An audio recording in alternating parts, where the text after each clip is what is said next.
The story begins with a ruthless demon king hellbent on destroying all of humanity, but a human baby ended up changing his heart, and he decided to adopt him and live his life as an ordinary loser in the human world.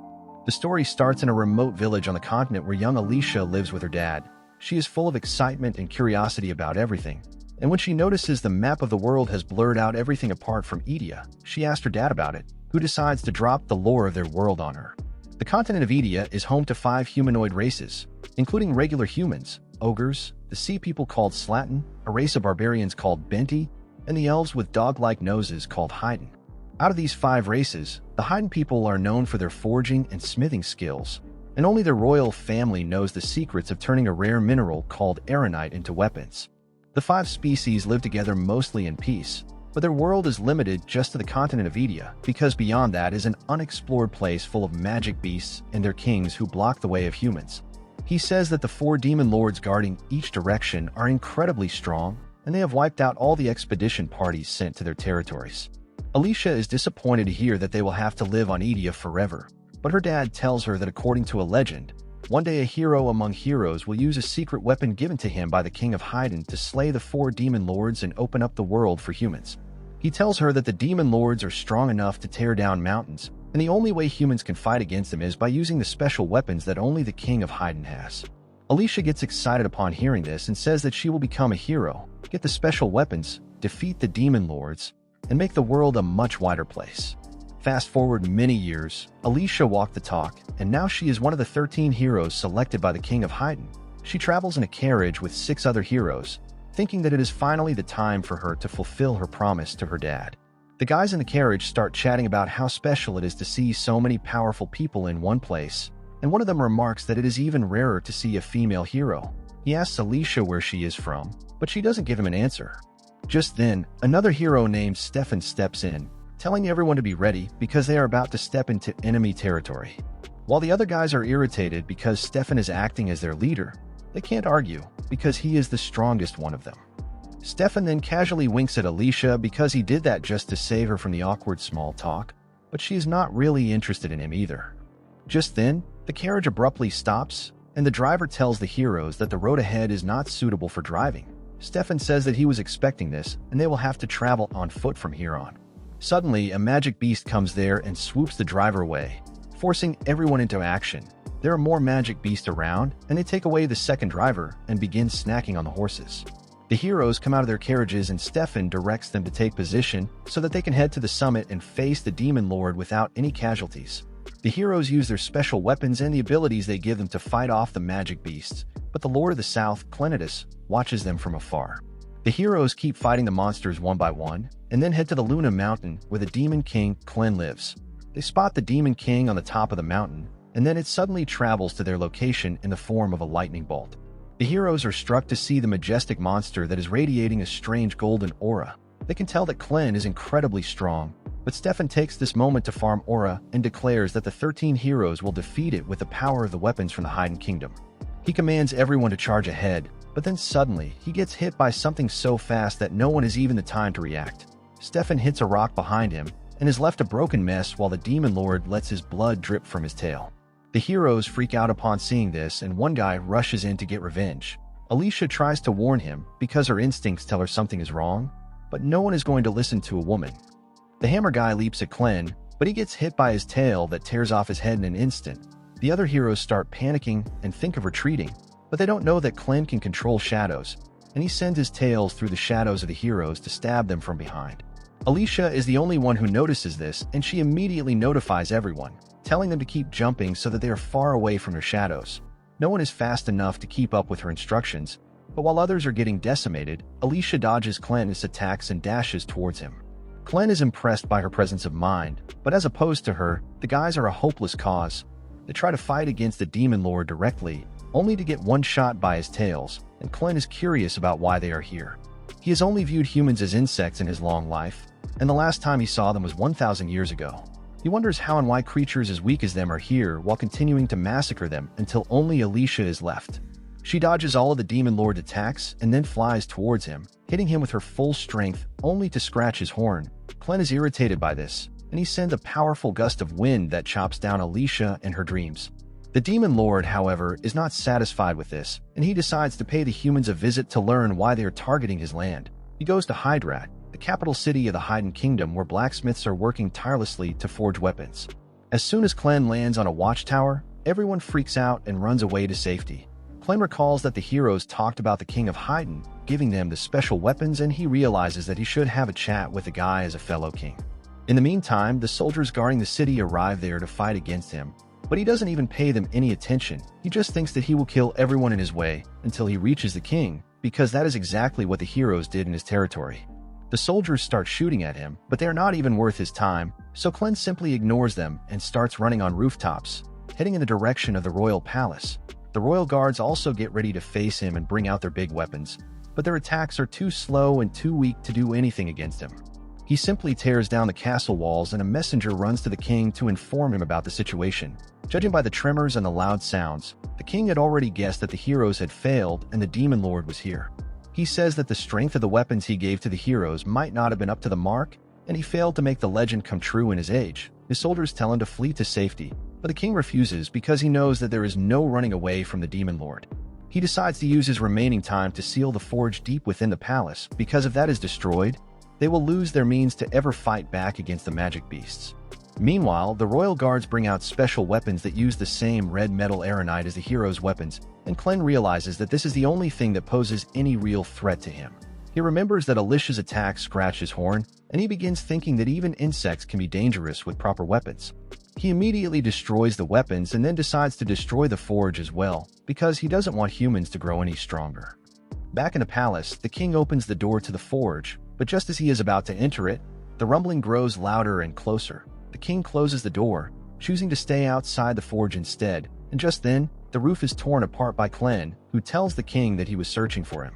The king is shocked to see him speaking the human language and says that a beast should not use their language. Klen tells him to be careful about his words because if he doesn't like them, he will destroy not just his kingdom but all of humanity. He asks the king to tell him what kind of people the humanoids who live in Edia are and why they keep coming to his territory even when he has stopped them every time. The king decides to go out like a true king or a farmer and tells the Demon Lord that a beast like him won't understand his reasons. Klen just swipes his head away with his tail and decides that he will eradicate all 5 humanoid races.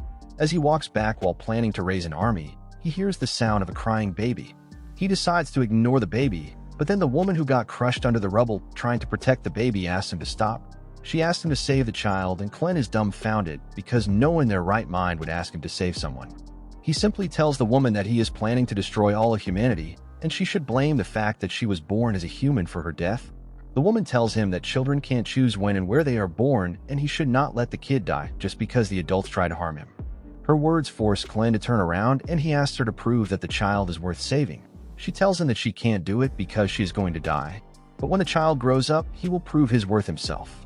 She dies with that, and Klen decides to take the boy with him.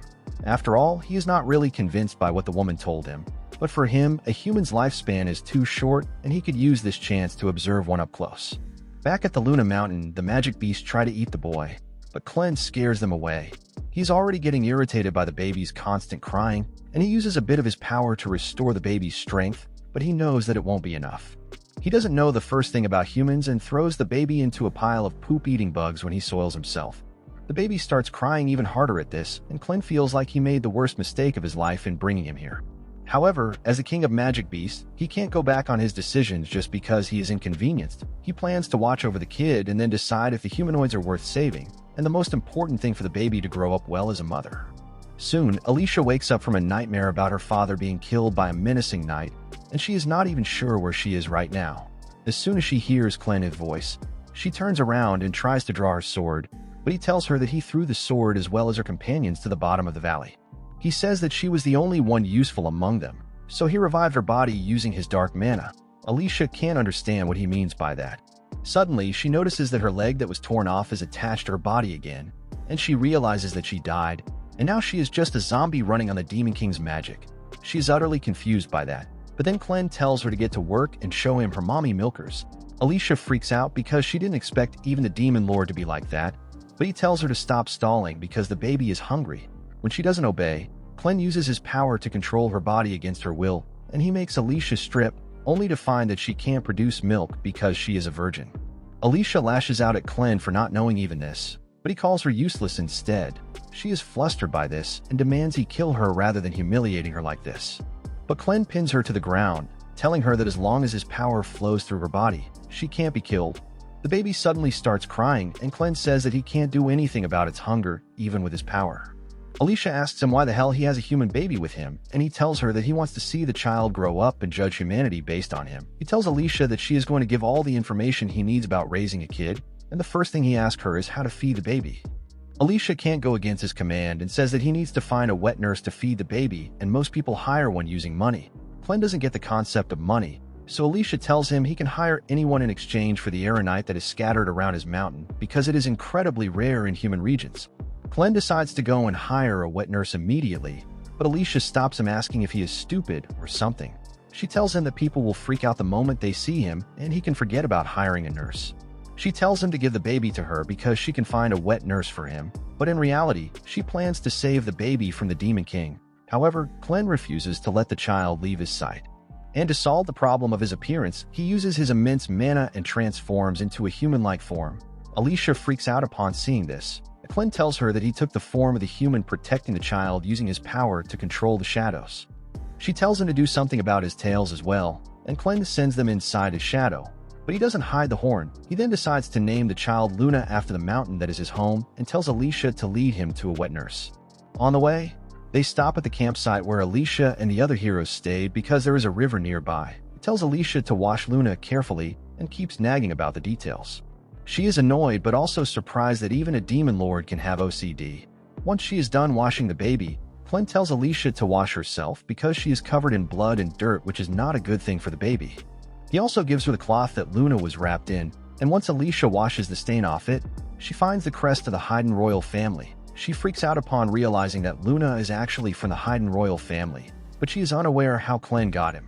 She immediately confronts him about it, asking how he could kidnap a member of the royal family, but Clem informs her that Luna was actually entrusted to him. Alicia doesn't believe him, but Clem shares the details about how an injured woman told him to take the baby after he destroyed the royal palace and killed everyone there. Alicia panics upon hearing this and says that everyone will be looking for the kid because only the royal family of Haydn knows the secrets to turn aeronite into weapons. However, she soon realizes that she overshared because after knowing the true legacy of the kid, Clem decides to make him the puppet king of Haydn and use him to control the kingdom from the shadows. Alicia realizes that she made a mistake, but she is certain that Clem is obsessed with Luna for some reason. She thinks that if someone harms Luna, Clem might lash out and destroy all of humanity, and she will stop that at all costs as that is her last job as a hero. The two of them soon reach human territory and immediately get ambushed by some bandits. Alicia tries warning Clem about it, but it is too late and he gets bonked hard by the bandit. Alicia realizes that the bandits are going to die now, but then suddenly, Clem falls to the ground and starts bleeding out. Alicia can't believe her eyes and starts screaming, so another bandit hits her in the back of the head to knock her out. Soon, the rumbling of the bandit carriage wakes Alicia up, and she gets shocked to see that she has been captured along with Clem. She asks him how he could be so calm in a situation like this, but Clem tells her that Luna is safe even though he was crying a lot until now. Alicia crawls towards Clem, asking him how he could be knocked out with just one hit from the bandit. She asks if he has become as weak as a human after taking this form, and Clem tells her it is not like that. He was just too shocked at how fragile the human body is. So he fell down and decided to play along. Alicia asked him why they didn't run away now, and Clem replied that as long as he made Luna the king of Haydn, he planned to hide his true identity. Moreover, he wanted to see this side of humans as well. He asked Alicia to explain what was going on there and why the injured people were being carried like luggage, and she told him that they had all been attacked by the filthy bandits and were probably going to be sold off as slaves. Clem asked her how strong the bandits were, and she replied that they were decently strong as far as humans go, but that they didn't hesitate to use any dirty tricks, which made them irritating opponents. She asked Clem not to base his idea of humanity on the bandits of all people, but he was more curious now. Soon they arrived at a deep mine where the bandits told their prisoners to get out.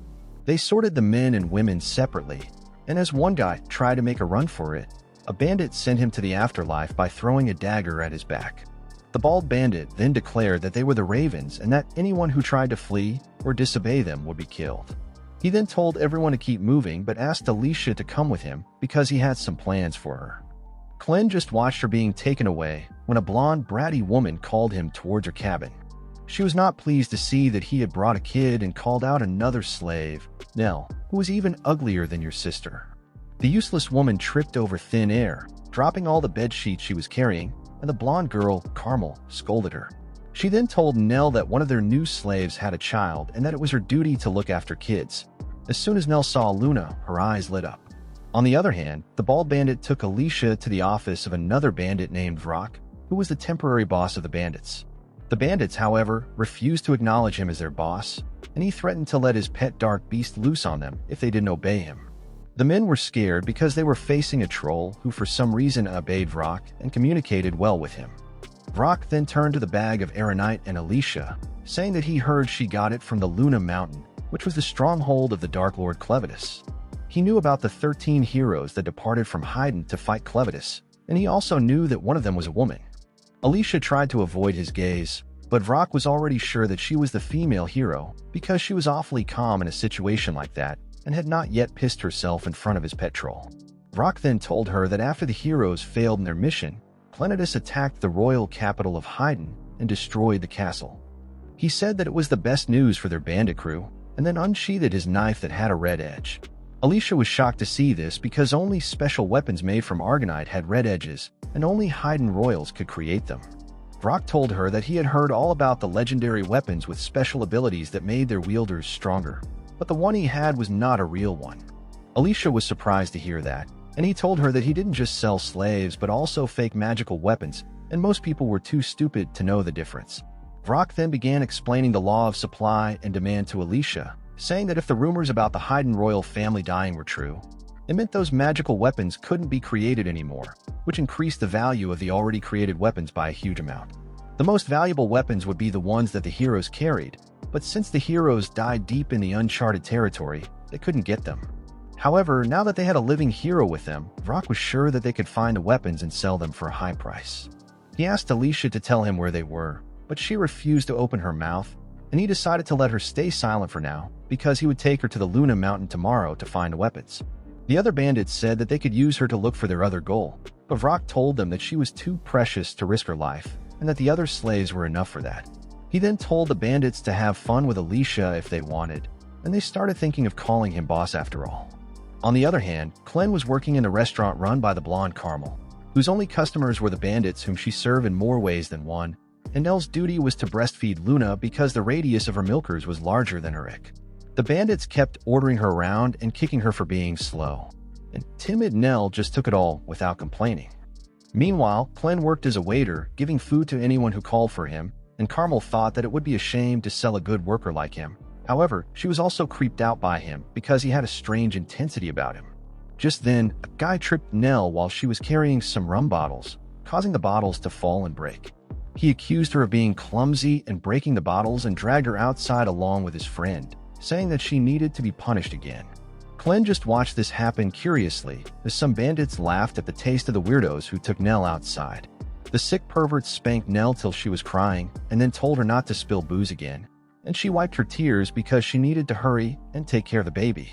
Meanwhile, the two weirdos kept mocking her for being so stupid when they started feeling dizzy out of nowhere. The very next moment, they coughed out blood, fell dead on the ground, and were absorbed by Clem as shadows. Soon, Nell also came out and Clem told her that he wanted to talk to her.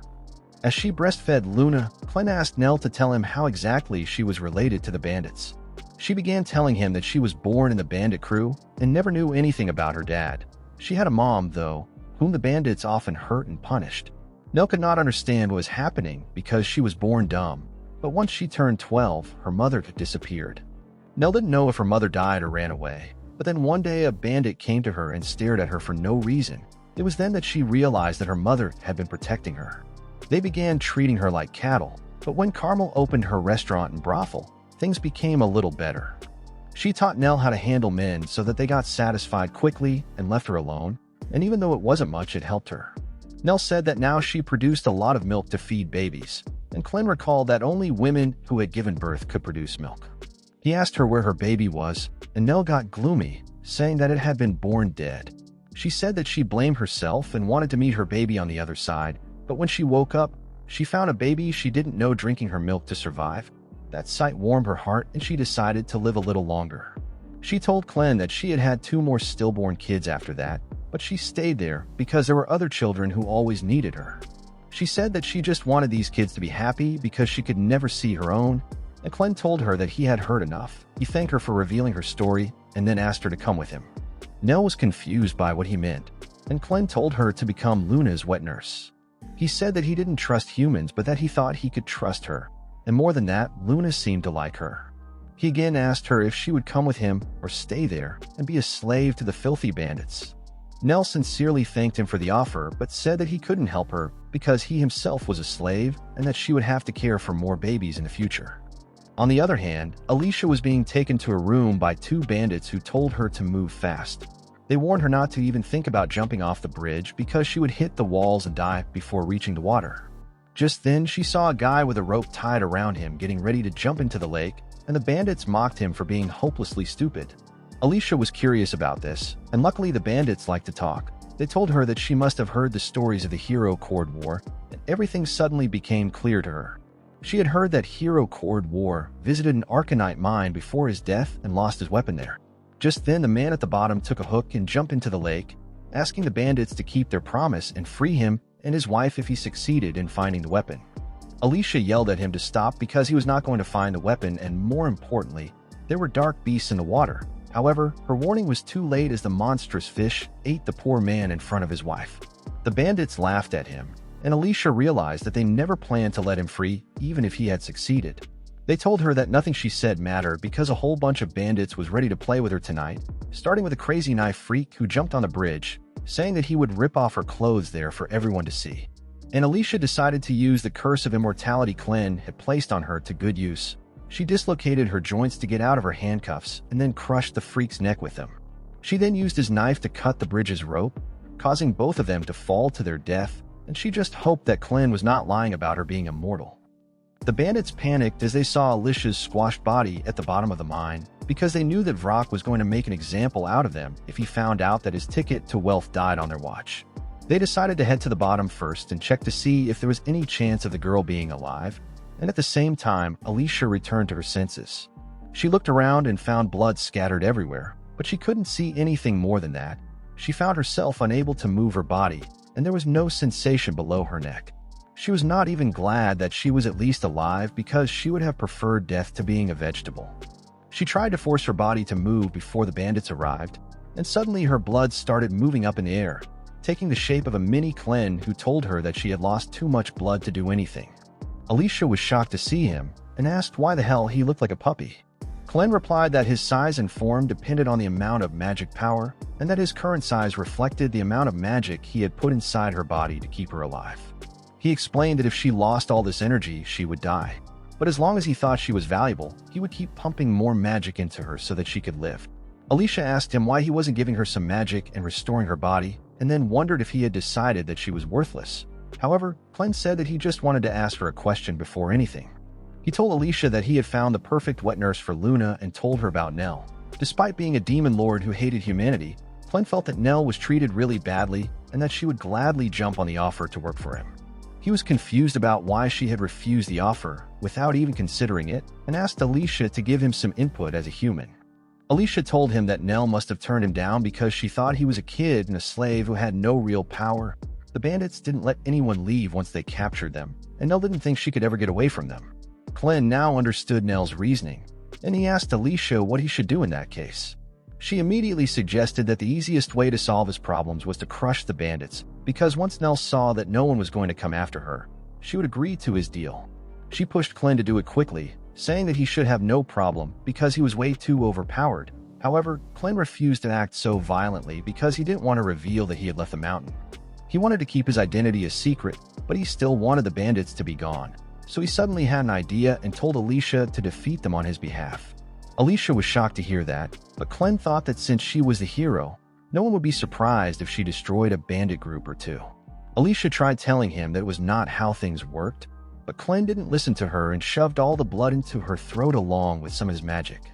Alicia screamed in pain as the magic began to repair her body, and soon the bandits arrived there. They were shocked to see Alicia standing on her feet, but more than that, they were shocked by her bizarre dance moves. After hitting a routine that could have won her the Olympic gold for breakdancing, Alicia let out a powerful scream, scaring the bandits out of their wits. While she was still trying to cope with the pain of having her bones reconnected, the bandits began seeing her as some kind of monster. Despite being scared shitless, they decided to fight and capture Alicia because they just needed to keep her alive till they learned the location of the 13 weapons. Their leaders told the rest of the bandits to cut off Alicia's arms if they had to, because they needed to capture her anyhow. One of the overeager bandits dashed towards her, thinking that she must be weak because she was a woman, but Alicia was ready to show them who they were messing with.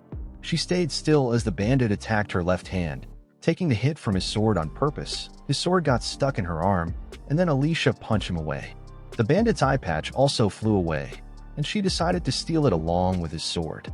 She wore the eye patch, asking Clint if she just needed to kill these bastards because that would be pretty easy. Meanwhile, Clint was busy taking Luna back to his cradle. He assured the baby that Alicia would be safe because she was the first human to ever put a scratch on his horn. He decided to convince Nell to join him in the time Alicia dealt with the bandits. And at the same time, Nell reached the bar too, where Carmel was waiting for her. She scolded her for taking too long to satisfy the two men, but Nell told her that she was feeding the baby. Carmel calmed down a bit on hearing that and told her to get back to the cleaning, but then noticed that Nell was in an awfully good mood. Carmel asked her if anything good had happened earlier, but Nell just asked her to tell her about the outside world in return. Carmel's mood suddenly soured on hearing this, and she replied that she didn't have any good memories of the outside world. She then asked Nell why she was so curious about it, and she replied that someone had asked her to leave that place with him, and Vrock, who was just passing by, heard everything. Carmel was shocked on hearing this too, and she slapped Nell first before telling her to come back to her senses. She said that they couldn't go anywhere from that place because that was rock bottom. But then Vrock arrived there, saying that he wanted to hear more about what Nell was saying. He asked her to come with him, and Carmel panicked, realizing what he was planning to do, but she couldn't stop him because that would put her in danger. Carmel started throwing a tantrum once the room was empty, wondering how the hell they were going to feed the babies without Nell. Just then, Clint arrived there with Luna, and on seeing him, Carmel told him that they couldn't have any more milk because Nell was gone for good now. Clint was curious about it, and he used his intimidating gaze to force her into revealing all the details. Meanwhile, Vrock led Nell down a small tunnel, and she freaked out as she saw a skull on the ground, but Vrock told her that it was just the skull of a rat and then blew out the candle. Nell got scared of the dark, and when Vrock lit the candle again, his pet troll was right behind the poor woman. Her mind went blank as she saw the drooling monster, and Vrock told her that before he became a bandit, he was a researcher who developed a magic drug using argonite that could control dark beasts. He ordered his pet troll to eat her up because she dared to dream of leaving that place, and Nell tried to run away, wondering if things would have been different had she taken Clen's hand earlier. Just then, she sees Clen and Luna in front of her and apologizes to the child because she won't be able to feed him again. Clen can only watch as the troll devours Nell whole, and Luna starts crying. Clen tells her that there is no need to cry because eating and being eaten is the cycle of life. He thinks that he is the only one at fault for not arriving on time and letting Nell die, but then decides to move on to the more important issues. He turns to the enslaved troll, asking why it is being commanded by a mere human. Vrock is quite surprised at how the kid is talking so confidently to his pet troll, but he thinks it doesn't matter. He orders the troll to eat him up, but to his shock, the troll is frozen stiff from fear.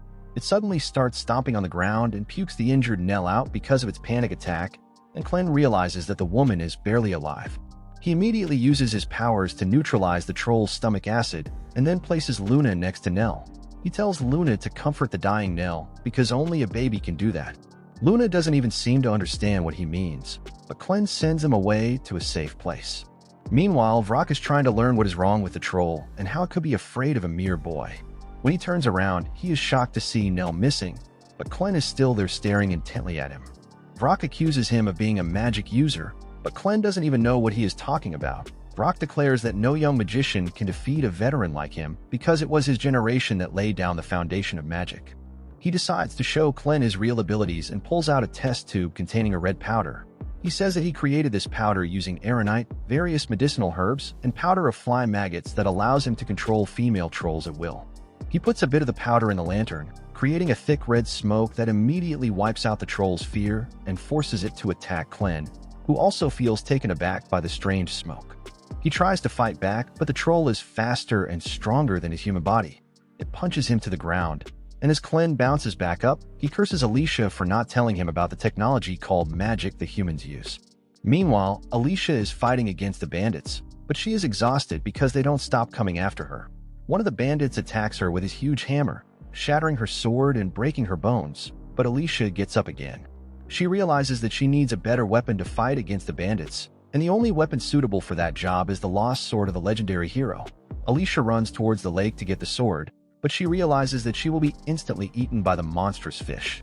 So she grabs an axe and runs up the scaffolding instead, and the bandits quickly reach her. They start climbing up to catch her, but Alicia was waiting for this.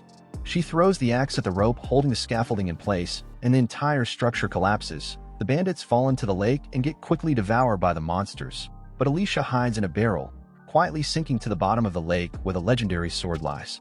However, holding her breath until she reaches the bottom is easier said than done, and Alicia soon experiences the pain and pressure that she already took into account when she jumped into the water. She feels the pressure making her senses go numb while her body is aching from the lack of oxygen.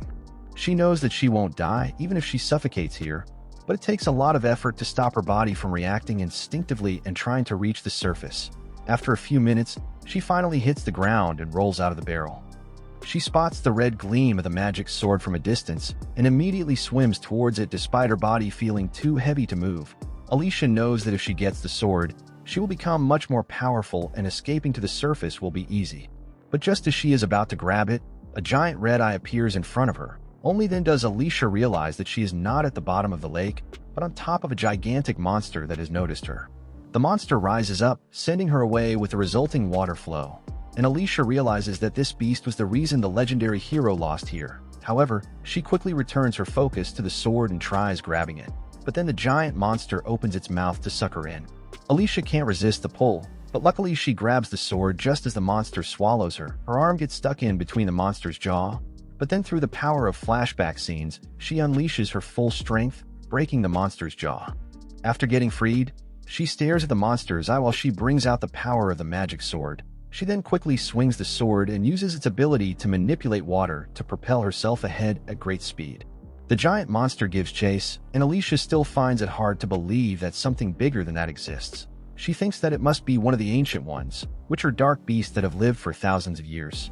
They usually lie dormant in inaccessible parts of the continent, but this one was awakened from its sleep when humans formed an aeronite mine here. While thinking this, she reaches close to the surface, but the smaller monsters there notice her too. Alicia realizes that she needs to get oxygen to have any chance of victory, but the monster fishes are right on top of her. She propels herself using a sword swing and then slices through a monster before jumping out of the water. The bandits are astonished to see her alive, but as Alicia is trying to catch her breath, the gigantic monster comes out of the water too. The bandits lose their minds upon seeing it, and then the monster starts attacking everyone with its tentacles. Alicia can only dodge and retreat because her attacks are only skin deep against the giant monster. She realizes that a single hero can't fight against an ancient one, but luckily, it kills and eats all the bandits. Whatever is left becomes a treat for the monster fish, and Alicia thinks that her job is now done. Suddenly, she hears Clint's voice and tries to find him, but he tells her that they are talking through telepathy.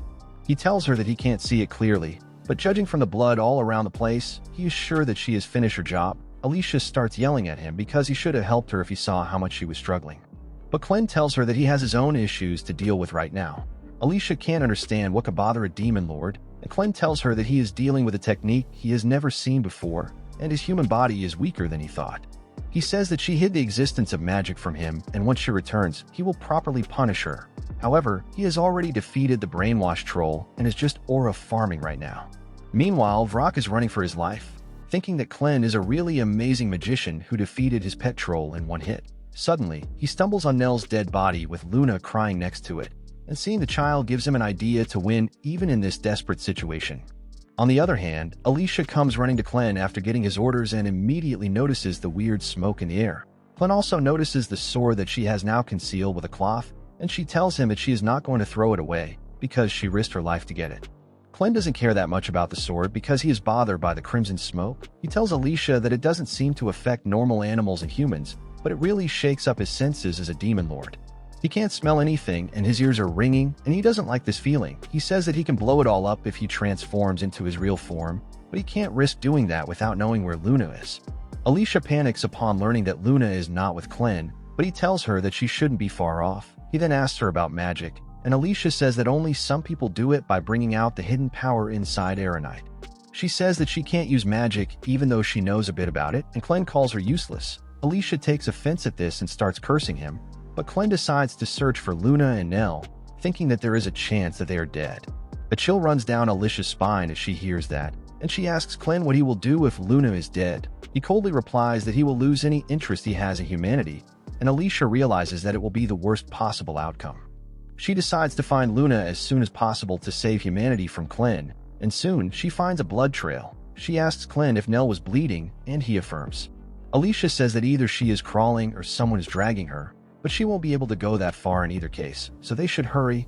As it turns out, Nell is not dead yet, and she is clinging on to Vrock with her full strength to protect Luna, even with her dying breath. He curses and kicks her as he tells her to let go, but Nell stubbornly holds on. Vrock wants to get rid of her and escape with Luna because earlier when he tried to take him away, Luna started crying and his scream caused his magic lantern to explode.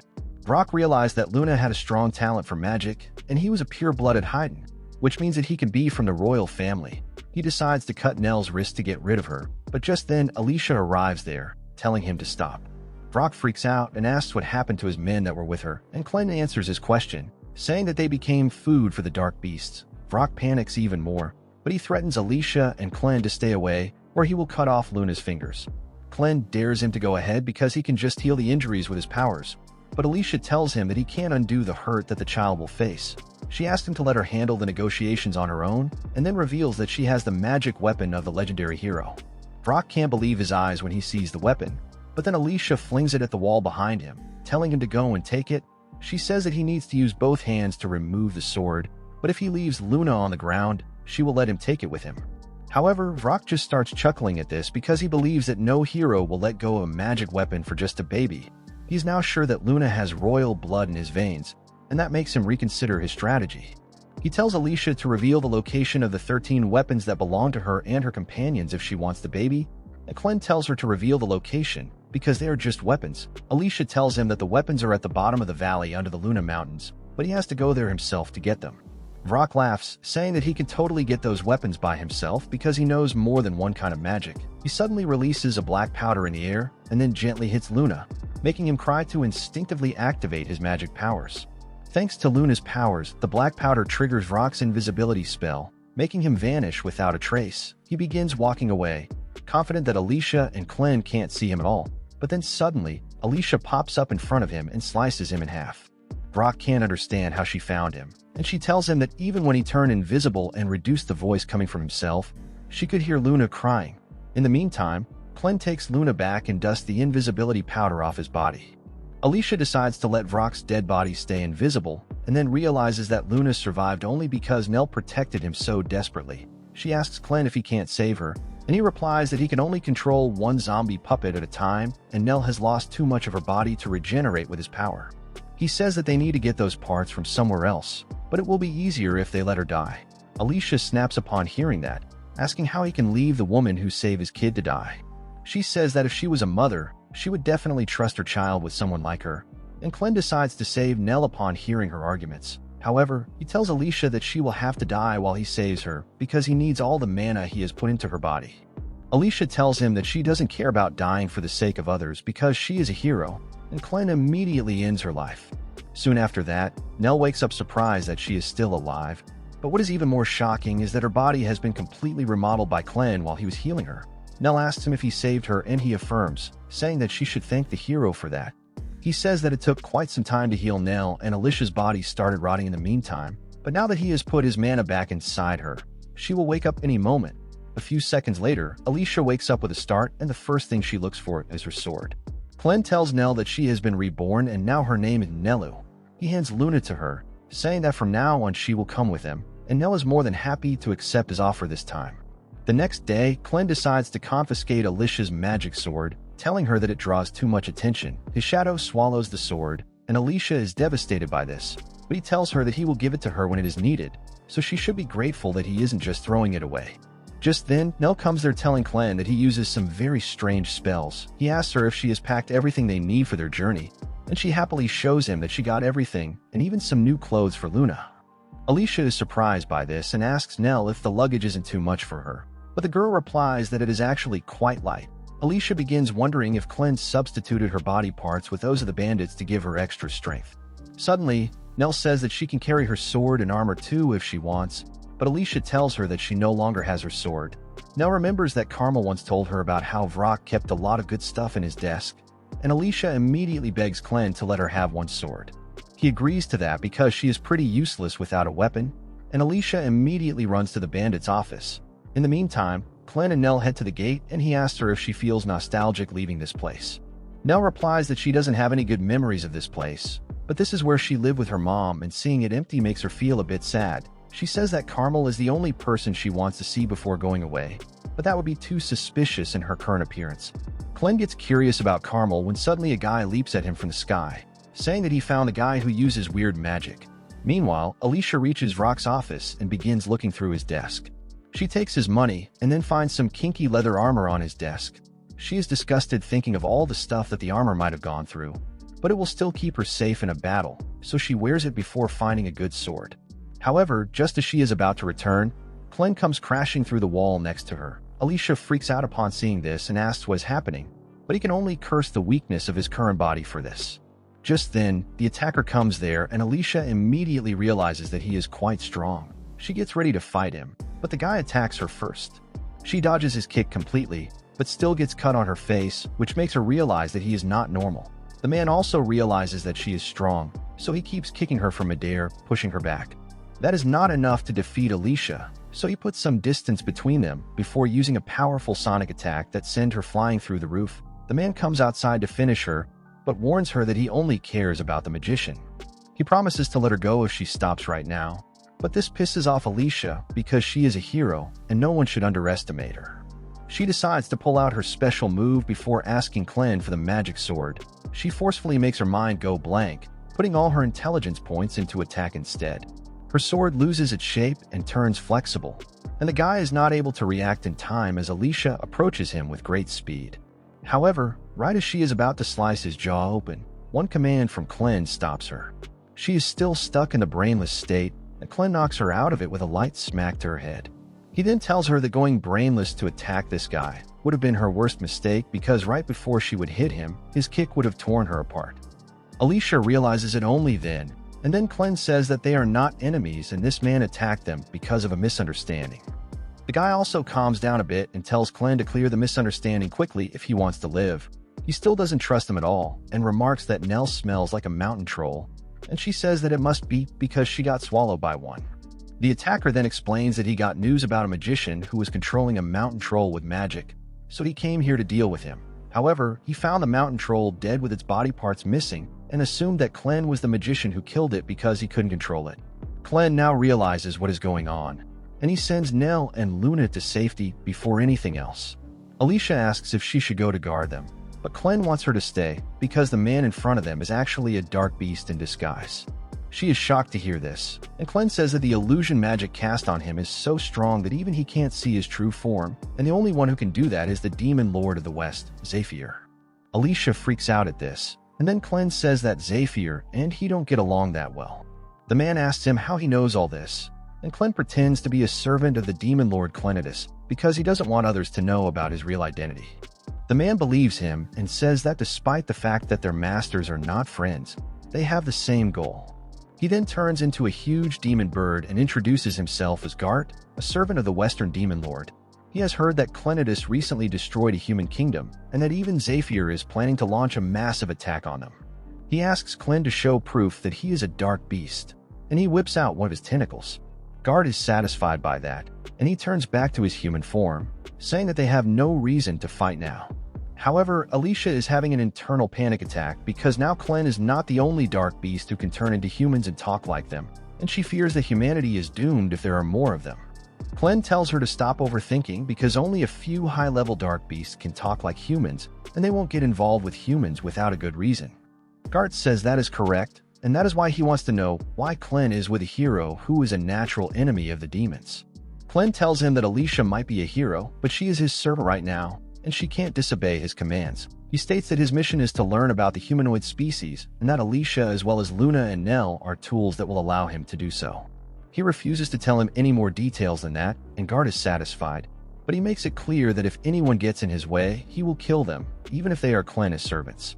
Klen tells him that he will fail, and then asks him why he is here and why Zephyr is trying to attack humans because he actually has the best PR with them.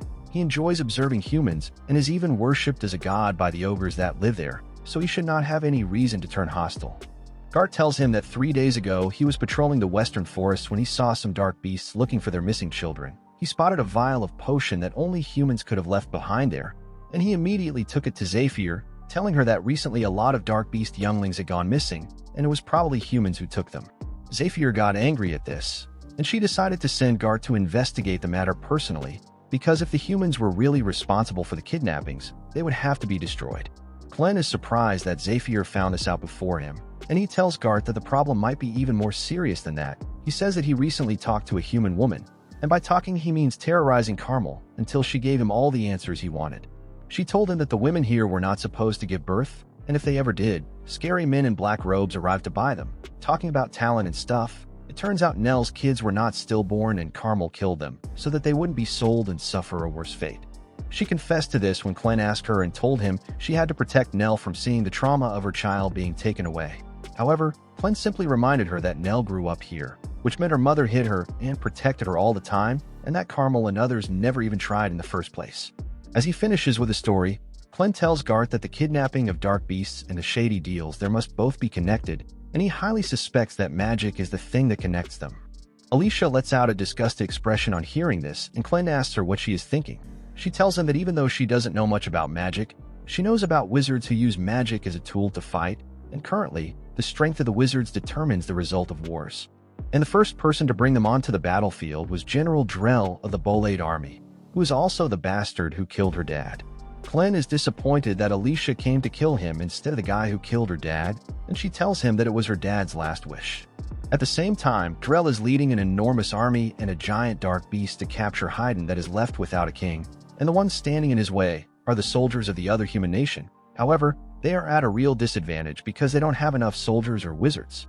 And their captain Rod knows that they can't even stop Drell till their main forces arrive. He knows that Drell is after the Haydn Royal Forge that is the only place in the world where magic swords can be made, and it is also the world's oldest magic item. He fears that if Drell and the Bolade Kingdom get their hands on it, their magic technology will become even more fearsome than it already is, and he hopes that the Essen Kingdom can cooperate with Haydn to stop them. However, it is too late as Maynard, the strongest wizard in the Bolade army, had already infiltrated Haydn while Drell was fighting outside. He has already killed all the guards inside the gate and opened it to let Drell and his army inside.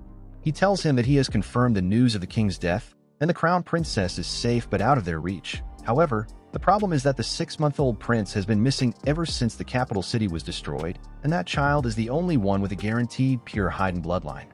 Maynard tells Drell that his ravens told him that the prince was taken by a boy with black hair, and recently they have found a similar pair in the northern direction. Drell is impressed by his information gathering, and then orders him to find the prince and bring him to him by the time he conquers the capital of Haydn. Meanwhile, Klen and his group are slowly heading to Haydn as well. On the way, Nell serves him coffee and tells him that it is a luxury drink that Vrock used to drink sometimes. Klen finds the whole idea of turning some random beans into a drink far-fetched, but he proceeds to take a sip anyway, instantly burning his tongue. While he curses his fragile body again, Luna starts stretching his hands towards a coffee mug, and Klen takes it beyond his reach. Just then, Nell asks him what happened to the scary guy that attacked them, and Klen replies that he flew away to report what he found about magic and wizards. He then takes another sip of coffee, and this time he can appreciate its unique flavor. Just then, Alicia returns from the nearby town, telling him that she talked to the merchants and, as she expected, Haydn is in a terrible state right now. She pulls out a map, telling Klen that the Bolade Kingdom has invaded Haydn, who can't defend itself properly without a king to lead them. The Essen Kingdom tried to stop Bolade at the border, but they couldn't do much either.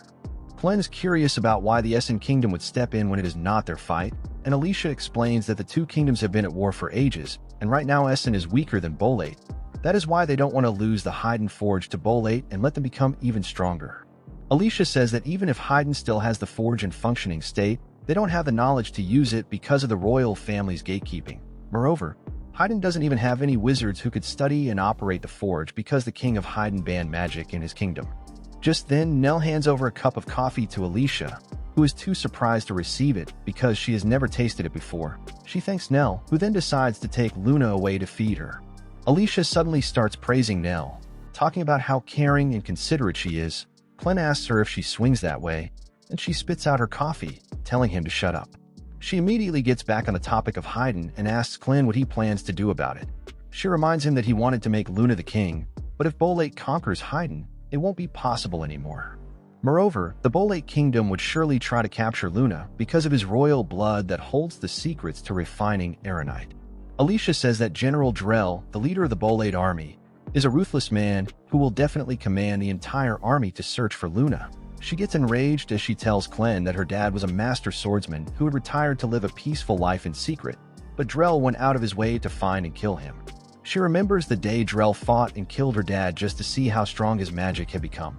She asked him how could he kill someone just to test his strength, and Drell let out a powerful attack from his magic sword, destroying their house, telling her that he seeks true strength and nothing else.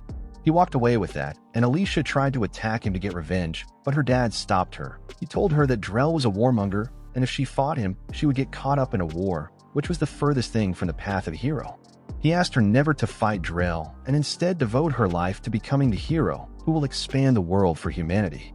As she finishes reciting her story, Alicia tells Clem that if he wants Luna to become a king, he needs to drive away Drell and his army from Haydn. He's already bothered by the thought of having to protect the country that he has planned to destroy, but he decides to get it done anyway.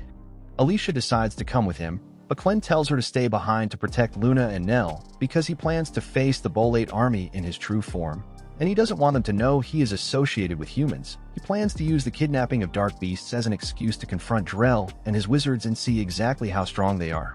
On top of that, he reminds Alicia that she is still bound by her father's last words that she should not fight Drell. Alicia replies that he only said that she shouldn't get involved in war because it was the opposite of what heroes do. But she is no longer a hero now. She is just a zombie running on the Demon Lord's mana, and she feels it is right for her to avenge her father now. On hearing this, Clem suddenly hits her with a real question, asking her what it even means to be a hero. He asks her about the reason she became a hero, and Alicia replies that she wanted to make the world a bigger place. Clem tells her that Nell's world is a bigger place now thanks to her, and that means she is still doing her job as a hero. He then enters the woods, and Alicia takes some time to recover from the effect of his words before telling him to be careful. Clem reminds her that she is talking to a demon lord and suddenly transforms into his real self, creating a powerful gust of wind. He then runs through the forest and climbs on a local hill just to farm aura. On the other hand, the Bolate army destroys the second fortress of Haydn, getting even closer to the capital. Rod, a captain of the Essen army, watches this from a distance and decides that he can't wait for reinforcements any longer. He tells his men that they will fight the Bolate army near the shallow river a few miles ahead, and at the same time, a lone soldier from the Haydn kingdom is also keeping an eye on them. Meanwhile, Alicia and Nell head into the town where they see a bunch of locals beating a bandit who had escaped the base before the giant monster destroyed it. As Nell sees the bandit, she starts trembling in fear, so Alicia tells her that no one will recognize her now. She takes her away from the scene, and the bandit catches a glimpse of Alicia, telling the locals that she is the hero who unleashed the monster on them. However, Alicia vanishes behind the corner by the time everyone turns around, and they decide to hang the bandit like others of his kind that were unlucky enough to venture into their town. The locals are all on edge because of the series of terrible news they have heard recently, and they are determined to protect their homes themselves even if their country falls. Alicia is also quite cautious on seeing them so hypervigilant, and she asks Nell to not call her a hero when they are in the town because the locals may act hostile towards her as well. With that, they enter an inn and two big men block their way. Asking them who the hell they are, they immediately suspect Alicia to be a bandit because of her getup. But just then, their mom comes there and tells them to stop being so loud because they will wake the baby up. The woman introduces herself as Carrie, and she could tell just at one glance that Luna is a pure-blood Haydn, and those are quite rare in distant parts of the country like their town. She doesn't fully trust Alicia either and asks her to reveal what she is doing with a pure-blood baby there, and threatens that if she doesn't like the answer, she will let her sons loose on her. Alicia immediately tells her that she and Nell are acting as guards for an important person, and right now their mission is to keep the child safe. The woman is convinced by her answer and decides to let her in because she feels that anyone with a pure-blood child must be related to a noble and have a good amount of money. Alicia books a room for two immediately, but the two men still tell her that they don't trust her. Carrie kicks them both, telling them that this is why they don't have a girlfriend. She tells them to help the girls carry their luggage, and they immediately turn into simps, eager to take away Nell's burden. However, it takes both of them to somehow carry the luggage to the room, and they wonder just what is inside it. Carrie also comes to the room to ask Alicia if she is satisfied, and then talks about how the king once gave their town iron beds because some carpenters from here made chairs for the palace. She gets nostalgic thinking about those days because now the king is dead and a war is upon them. After she leaves, Alicia and Nell decide to relax, unaware that a bug being controlled by Maynard, the strongest wizard of the Bolate army, has spotted them. Maynard is happy that he has found his target already, and he sends an army of insects to capture Luna. Meanwhile, Nell calls Alicia to see that Luna just grew her first teeth.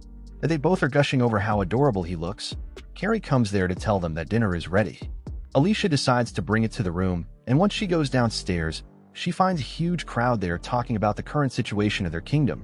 They blame the heroes for failing to kill the Demon Lord, which resulted in the destruction of their capital, and now enemy nations are trying to capture them. Alicia quietly hears all of that slander and accepts that this is the public opinion about heroes. She decides to ignore it and head back to her room when she senses a dark beast approaching her location. Suddenly, a small red ball breaks through the inn's window, and one of Carrie's sons decides to see what it is. Alicia yells at him not to touch it, but it is too late because just as he gently taps the ball, it swells up and becomes a giant centipede. The men are all shocked to see this, and then Maynard arrives there, telling them that this is not an ordinary centipede, but a centipede that lives in the land of dark beasts and rivals them in strength. He tells everyone to not move if they value their life. Because it is an insect, the centipede will attack them if it sees them moving suspiciously. Alicia tries to reach for her sword but realizes that she left it upstairs. Meanwhile, a man decides to jump out of the window because he is terrified of bugs. Unfortunately, the sky over the town is packed with even more monstrous bugs, and he quickly becomes their food.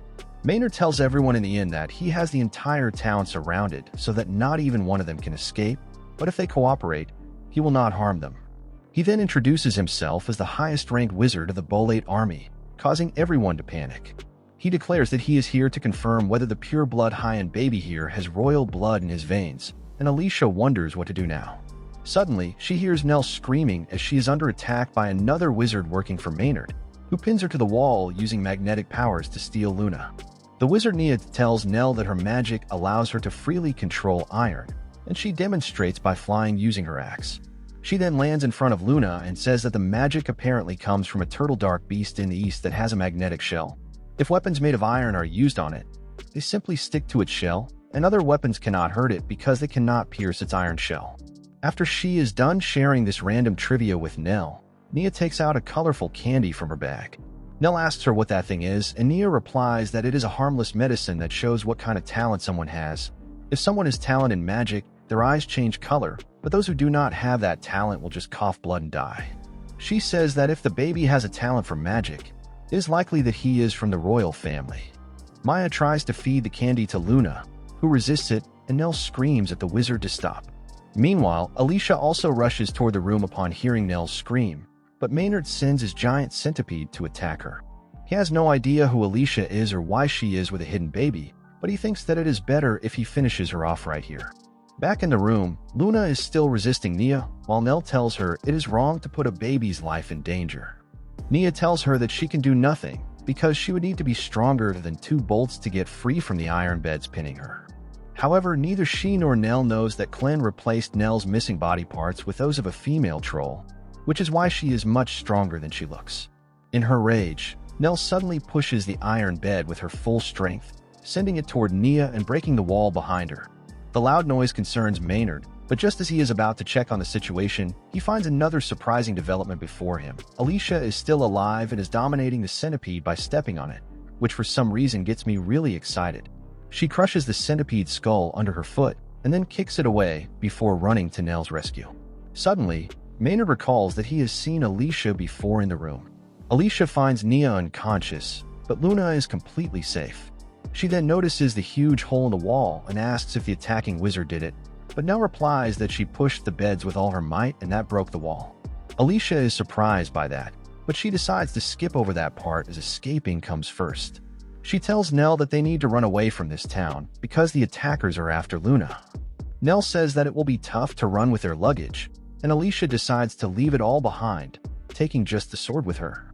Just then, a bunch of insects come inside the room, and Nell panics, but Alicia asks her to trust her and jump out of the hole on her signal. Nell follows her command, and as they are falling, Alicia draws her sword and quickly slashes all the insects flying around them. They run away, but then Nia wakes up and tries to attack them. Luckily, the insects get in the way and stop her from targeting Alicia and Nell, so she decides to retreat and inform Maynard about her failure. Meanwhile, the insects stop chasing after Alicia and Nell. As they get away from the inn, they think that they will be safe now, but as soon as they reach the forest, they find a wall of insects waiting for them. Alicia cannot kill all of them, so she decides to hide and keep Luna safe until Clint returns. Back at the inn, Nia goes to Maynard, telling him that their target escaped. He asks her if she at least tested his magic potential, and Nia says that an incredibly strong woman stopped her. Maynard realizes that they underestimated their opponents, and now he is really curious. He is sure about Alicia being a hero because he was there when Drell fought her father. Everyone is shocked to hear that Alicia is a hero, but they cannot even discuss it in this situation. Maynard suddenly starts laughing like a maniac, saying that there is no doubt that the baby with Alicia has royal blood, and now he does not need to conduct any meaningless test. He gets excited as he thinks of the ways to torture Alicia once he gets his hands on the baby, but before that, he plans to deal with the townspeople. He gathers all of them in the town center, and the village leader tells him that they are not afraid of a punk like him, saying they can take him and his insect army any day of the year. Maynard is impressed by his boldness. He says that if the king of Hyen had not made the stupid decision to send heroes to fight the demon lord, he would not even be here. The heroes failed to kill Clevitus and angered him enough to destroy the capital city. Maynard says that it is clear that Hyen has no way to protect its country and people, which is why the kingdom of Bolate is here to save them. He says that they are not here to harm them or steal from them, but the men remind him that his insects have already killed one of them. Maynard replies that it was an unfortunate incident, but that man was stupid and it is his fault for attracting the insects. He acts like it was no big deal and says that he is here looking for a wanted criminal, and the insects are his only way of capturing her.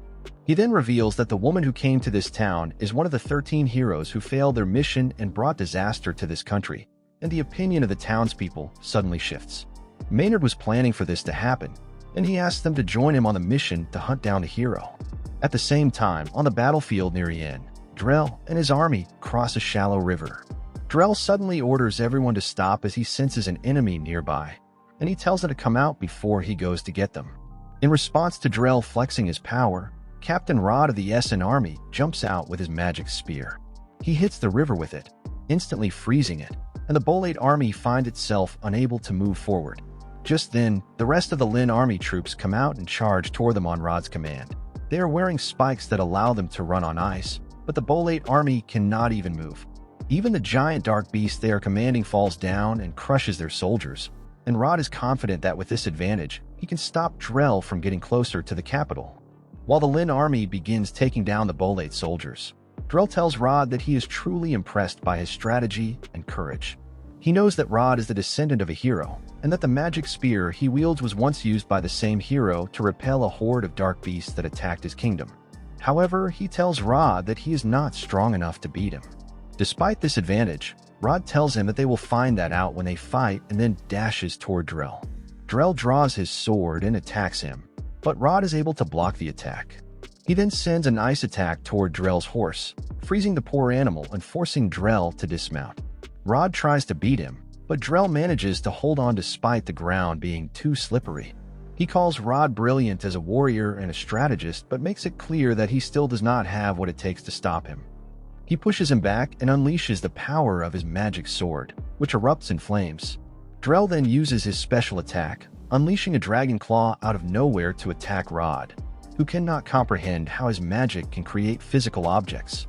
He tries to block the attack but takes serious damage, and his soldiers rush to support him. However, they also get wiped out with a single strike from Drell, who does not care if he hits his own men in the process. He says that those who are weak enough to die from this attack are not fit to cross the borders of their world. Rod asks him what he is talking about, and Drell replies that he plans to destroy the legend of the heroes because it is foolish to rely on just a bunch of people to defeat the demon lords. He says that the fake myth will be changed by him, and he will change the world with his efficient but ruthless methods. Drell then walks away, sparing Rod's life because he gave him a brilliant battle. However, as he is about to reach his soldiers, Clen arrives there with a bang. Drell can only stare at the glorious form of one of the 4 demon lords, who lets out a deafening howl just to aura farm on the humans. Drell draws his sword to fight him, but Clen tells him that he is here to ask him just one question. He wants to know where magic comes from. He says that some people have been kidnapping humans as well as dark beast younglings, and he wants to know if that is connected to the magic drills his people use. Drell remarks that a demon lord should have better things to do, and Clen replies that he is just trying to deal with a pesky pest that invade his territory. Drell scoffs at him for trying to sound cool, and Clen whips his tails around, creating a storm that blows even the giant dark beast away. Drell decides to attack him, but before he can do that, Clen's tentacle pierces him. However, he had predicted that would happen and was ready for it. He tells Clen that stabbing him is his biggest mistake because now he will be sealed forever. He suddenly reveals his third eye, telling the demon lord to taste his secret ultimate spell that uses dark mana to trap its target. Clen is surprised to hear that humans can use dark mana, but then Drell's body suddenly explodes, releasing more blood than is possible even by anime standards. The blood forms a prison around Clen, but Drell is not dead yet.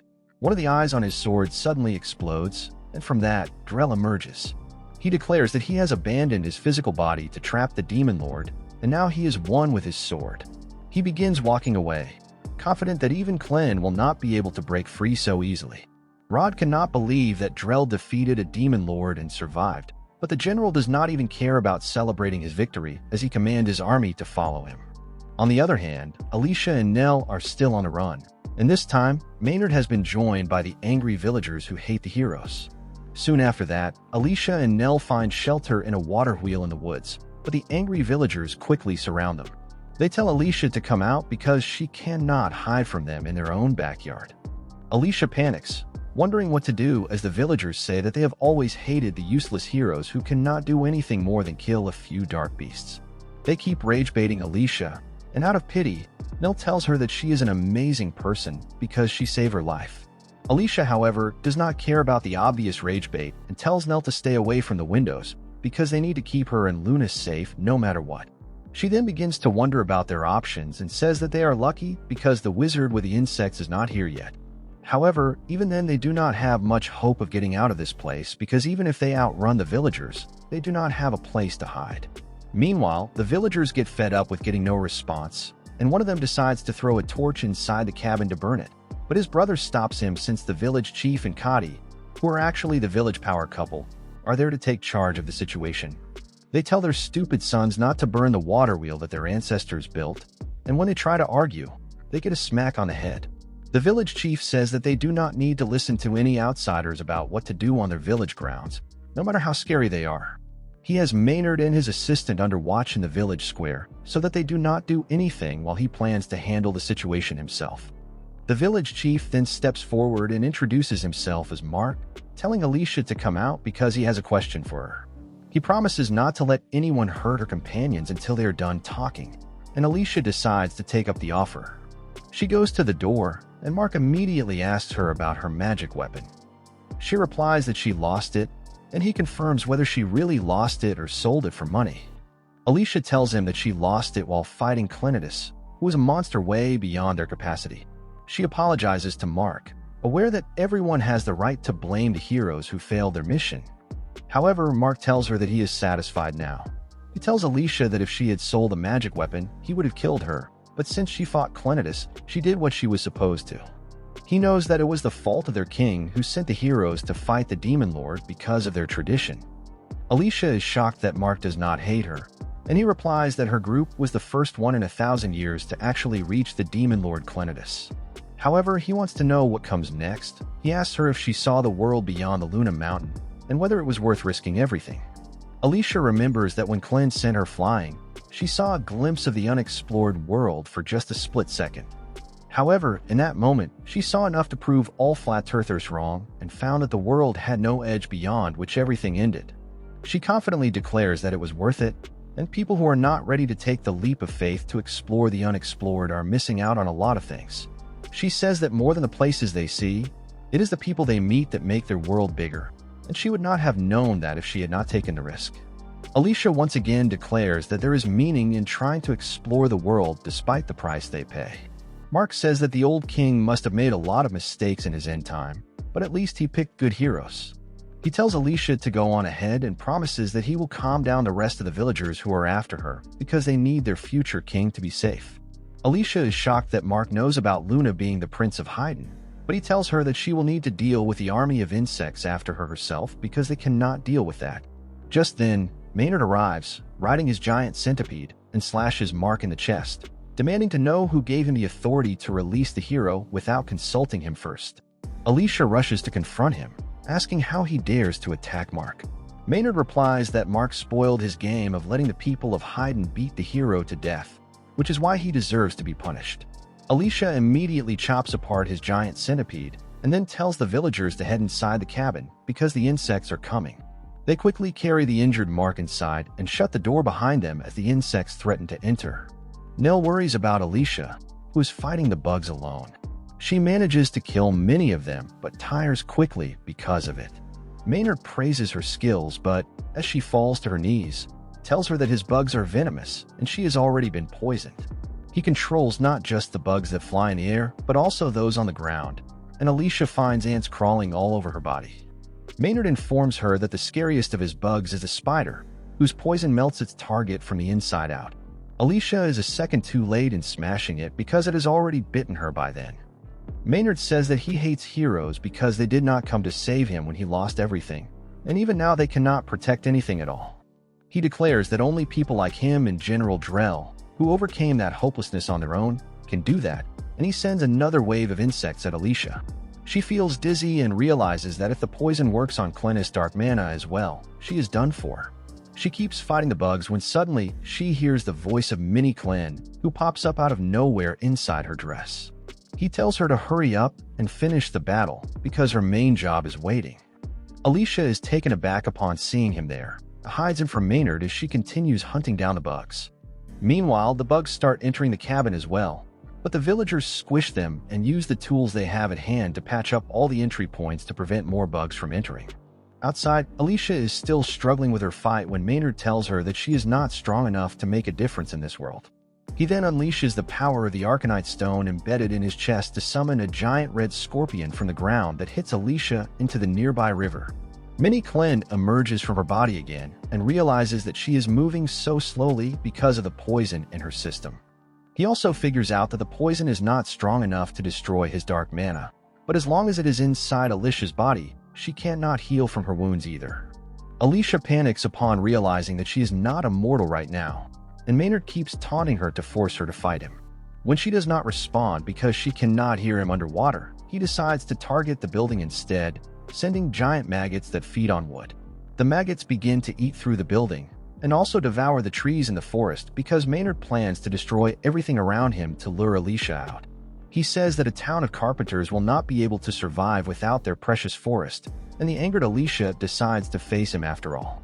She jumps out of the water, but upon seeing the maggots transformed into cocoons, she panics, realizing that she has walked into a trap. Maynard uses his power to speed up the life cycle of the bugs again, and cocoons open to reveal creepy green bugs. They all swarm towards Alicia, and as she chops them up, the dust from their wings starts making her dizzy. She gets hit away by the scorpion before being pierced by its stinger. Maynard says that she is a fake hero just like the others. The scorpion slams Alicia onto the ground, and a horde of small insects completely covers her. Just as everything seems hopeless, Clen decides to help her out and releases the magic sword that he had been hiding inside the shadows. Maynard panics as he sees the red glow of the sword, and even the bugs covering Alicia begin to scatter as a result of the sword's aura. Clen then gives Alicia a science lesson, explaining that all living creatures in this world are made up mostly of water, so if she can picture this swarm of insects like a stream of water, she can split them away with her magic sword's abilities. Alicia grabs the sword, and the bugs covering her immediately explode. Maynard panics because he was not ready for this, and then Alicia spins around like a fidget spinner, manipulating the water inside every insect around her. The insects explode one by one, and the effect of her special move continues far beyond her immediate reach, destroying the entire assortment of bugs that Maynard spent years gathering. He cannot believe his entire army was destroyed in a single move, and even the magic stone in his chest cracks as a result. He falls to the ground, and Alicia points her sword at him. He tells her that he will not surrender, but Alicia just knocks him out after a moment of aura farming because she does not have time to chat with him. Nell comes out to check on her, and Alicia collapses. However, Clint arrives out of nowhere and catches her. Nell is surprised to see him, and Clint tells her that the situation has changed and he has decided to change his strategy. Alicia gradually returns to her senses and asks Clint if he defeated Drell. He replies that it is not going to be so easy because Drell is being backed by another demon lord. On the other hand, Princess Tala of the Haydn royal family is leading an evacuation mission to rescue people from the destroyed capital, while also preparing to keep them safe from the Bolir Kingdom's invasion. However, she is more worried about the destroyed palace and asks the minister if there is any news about survivors from the royal palace.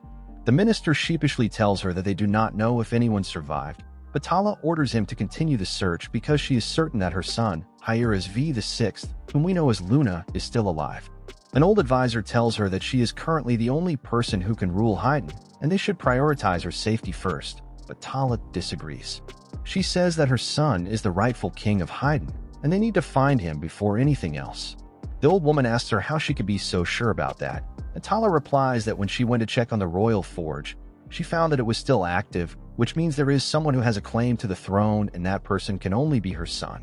Princess Tala refuses to leave the country until she finds the boy, but she regrets not leaving before the disaster struck. She had a premonition that the heroes sent by her father-in-law would fail, and it would bring great disaster to their kingdom, which is why she planned to escape with her son, but she got too busy with her duties on the exact day that Clenitis attacked them. Just then, the spy named Fabio returns and tells Tala that Rod and his army of 6,000 soldiers fought bravely against Drell and his forces, but they lost. He then reveals that just after Rod lost, Demon Lord Clenitis arrived at the scene and wiped out half of the Bolide army, but then Drell used a very powerful magic spell to seal him. Everyone panics upon hearing this, and then Fabio tells them that Drell is heading towards the capital with 20,000 soldiers. Tala says that cannot happen, because someone who is not even a hero cannot beat the Demon Lord. Fabio reminds her that Drell is a former hero, and he has a magic sword with him, but Tala refuses to accept someone like him as a hero. She declares that she will fight him head-on and shatter his magic sword as a member of the royal family. Fabio asks if that is even possible, and Tala tells him that she can use the Hammer of the Kings, which is the only thing that can create and destroy magic weapons. Despite the warnings from her subordinates, she gears up in her armor and orders her soldiers to get ready because they will confront Drell head-on. At the same time, Drell blows up the wall protecting Haydn, and he is ready for all the smoke. Back in the village, Alicia is finally back in perfect health, and the foolish villager who was trying to kill her a while ago has now become her servant of his own will. He ties up and brings Nia to her, and though Alicia is irritated by him acting like a puppy in front of her, she tells him to bring Nell next. Clem congratulates Alicia for getting a servant of her own, but she is not really pleased about it. He then gets to the main topic at hand and asks about the pink-haired girl, who has the audacity to tell him to let her go home because she does not want to sit through his boring lecture. Alicia tells him that the girl is Nia, an elite wizard who targeted Luna. She is confused about how a wizard who can control metal can be tied up like this, and Nia complains that the carpenters were smart enough to come after her with wooden sticks, and her guards got wrecked even by that. Clem then asks her what she wants, and Alicia asks her about Drell. She wants to know what business he is doing with another demon lord. Nia is flabbergasted upon hearing this. Alicia rephrases the question and asks her about Drell's dark mana, which is basically his blood that can move freely once out of his body. Nia is grossed out just imagining that, and her answer makes it clear that she does not know anything valuable. Clem tells Alicia that only a demon lord can make dark mana, and Drell could not have come up with it without their help. He wants to know which demon lord is behind it and what their purpose is, but since they have picked a fight with him, they are going to pay the price. After that, Alicia asks him why he returned here with a small body after letting his main body get captured, and Clem says that not all of it is captured because he hid a lot in the shadows. He tells her that since Drell is confident that he has captured him, he will not think of him as a threat anymore, and that makes their job easier. While they are discussing this, Nia keeps calling for their attention, and when they do not listen to her, she finally snaps and yells at them. She tells them that she has no idea what they are talking about, and she does not want to get involved in their story either, so she is going to leave. She suddenly removes her gauntlets and tosses them in the air, saying that she cannot use her powers while touching them. But now that she is not wearing them, she throws her purse around them and uses them to fly away. Glenn and Alicia can only watch her go. On the way, Nia notices the two brothers bringing Nell and Luna to their location. She sees that the carriage they are riding has iron wheels, and she decides to carry out her mission after all. She gets down and knocks out the two brothers by shooting her iron gauntlets at them. She then uses her magnetic powers to lift the cart using its wheels and flies towards Haydn's capital, thinking that Drell would be pleased. However, she suddenly feels extra weight on the carriage and finds Glenn and Alicia there, telling her to hurry up. Nia panics upon seeing them, and Alicia tells her that they were going to make her use her powers to take them to the capital on the carriage, but it is good that she took the initiative on her own. Nia admits defeat at this and silently flies them across the sky. They pass over the village briefly, and everyone cheers for Alicia, asking her to save their country like she saved their village. As Glenn teases her about it, she tells him that she did something heroic this time, so she deserves the praise. Suddenly, Nell joins the conversation, saying that she never knew Luna was a prince, and now she wonders if it is fine for someone like her to touch him. She wonders what she would do if she ever meets his mother, and Glenn asks her not to worry about it. He says that a person's position is decided by their strength, and she is many times stronger than any ordinary human, so she should crush Luna's mother if she does not like her. Alicia yells at him that he cannot just crush a princess and still hope to become the advisor to the future king, but Glenn tells her that he can do whatever he wants. Nia gets fed up by this and asks how this mismatched group can protect the prince, and Glenn tells her that they are not a mismatched group. He says that everyone is perfect in their place, but Nia does not understand him. Anyway, they cross the mountain beyond which the city of Hydrat lies, and Glenn tells Alicia that she is on her own this time because he cannot reveal his true form right now. She tells him that she is strong enough to handle Drell on her own, and as soon as Hydrat comes into view, she begins looking for him on the vast battlefield. Suddenly, she sees some explosions on the castle wall and finds Drell Aura farming while on his way to the castle. Alicia's anger explodes upon seeing him, and she tells Nia to divert the cart towards him. Nia is too scared to get close to Drell, but Alicia grabs her hand and steers the cart towards the wall, making it lose its balance. Meanwhile, Princess Tala and her soldiers, equipped with magic swords, are ready to fight Drell. The soldiers attack him on her command, but Drell easily kills the first wave. The second batch of soldiers surround him and attack him from all sides, but he blows them away with his powerful strikes as well. Next, the archers shoot magic arrows at him, and he uses teleportation magic to dodge them. The rest of the soldiers get into a defensive formation because they do not know how he will attack them next, but then they see Drell's sword flying towards them. He teleports behind it right as it reaches the formation and destroys it with one slash. He then reaches Tala and grabs her by the throat, commending her bravery for facing him, but reminding her that she cannot do anything because she is not the king. Tala agrees with him, saying that she does not have royal blood, but her son is the heir to the throne. Drell tells her that he is here to make sure to kill every last person with Haydn royal family blood, so that no one has the divine right to claim the throne anymore. Tala does not pay much attention to him and only focuses on how she can strike his sword with the hammer of the kings to damage it. Currently, it is out of her range, and she wonders how she can reach the sword. Just then, Alicia and the others arrive on the flying carriage, and Nia starts screaming her apology from far away, telling Drell that it is not her fault. Meanwhile, Alicia tells Drell to get ready to die because she will avenge her dad today. Drell recognizes her and gets ready to fight, and Tala notices that his sword is finally in her attack range now. She tries striking it with her hammer, but she is a few milliseconds late as Alicia and Drell clash just before that, and the shockwave from their collision send her flying. While Drell and Alicia fight each other, Glenn and Nell are on the other side of the wall. Glenn plans to use Alicia as a distraction to sneak inside the royal forge so that he can find what it is that Drell is after, and since he needs someone with royal blood to open it, he has brought along Luna with him as well. He soon finds a spot that can lead him to the forge without worrying about the soldiers guarding it, and he tells Nell to create an opening.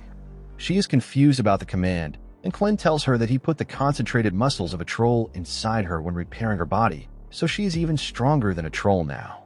He asks her to just push the wall with her full strength, and as Nell does it, she sends a stone block flying into the sky.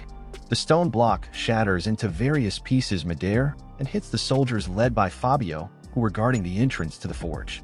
Thanks to that, Clint hears their screams, and he decides to swallow them whole into his shadows so that he does not have to waste his time fighting.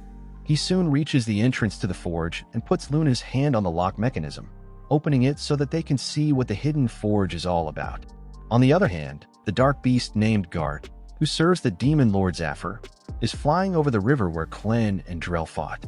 As soon as he senses Clem's energy radiating from the dark red sphere, he immediately lands near it. He wonders why a powerful dark beast like Clem is not coming out of the sphere and decides to give him an assist by kicking the barrier. However, even his powerful attack cannot crack the barrier, so he just decides to ignore it. Just then, the injured Captain Rod arrives there and wants to know if Gart used magic to fly earlier.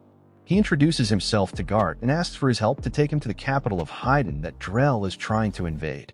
Gart just walks away, but when Rod starts pestering him, he says that with his James Webb telescope-level eyes, he saw Rod getting humbled even when he had the terrain advantage. He believes that Rod will just die when he reaches the capital, but even then, the Honorable Knight says that he cannot let the Haydn Royal Forge fall into the hands of such a vicious man. Rod says that he has a premonition that something terrible will happen if the forge falls into Drell's hands, because he plans to use magic to change the world. The word magic suddenly arouses Gart's suspicions, and he remembers Zafir's warning about human activities looking like an ill omen. He decides to help Rod because that would bring him closer to his target that he wants to investigate. He decides to use the human just like Clem was using Alicia and Nell, so he agrees to take Rod to Haydn's capital, but tells him that he has some conditions before that. Gart wants Rod to help him with his investigation after they are done with his suicide mission, and also that he cannot inquire into his personal matters. Rod asks what happens if he does not agree to the conditions later, and Gart simply says that he will kill him in that case. Rod gets nervous upon hearing this and says that he cannot betray his country, but since he has no other choice right now, he agrees to his conditions. With that, Gart suddenly summons his wings, telling Rod that this is his magic that allows him to fly. Rod grabs his leg and starts glazing Gart as he flies away, making him realize that humans do not know much about magic, and they will believe anything he does if he labels it as magic. On the other hand, Clem finds that even when Luna touches the interface, the door to the forge does not open, so he decides to make Luna sit on the interface, but the only thing that opens is his bladder, and he wets the device. While Nell changes his diaper, Clem realizes that there must be some other condition to open the door. He does not think that even he can break the door using brute force, so he decides to enter through the chimneys.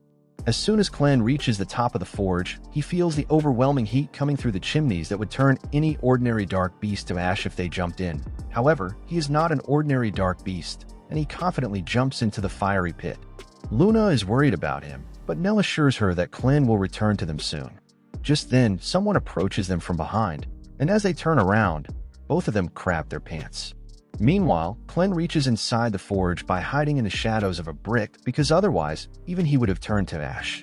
He wants to inspect what is going on inside the forge but realizes that he cannot do it, so he wonders about his next step. Just then, the door of the forge opens, and as Clem looks back, he finds Nell unconscious on the ground.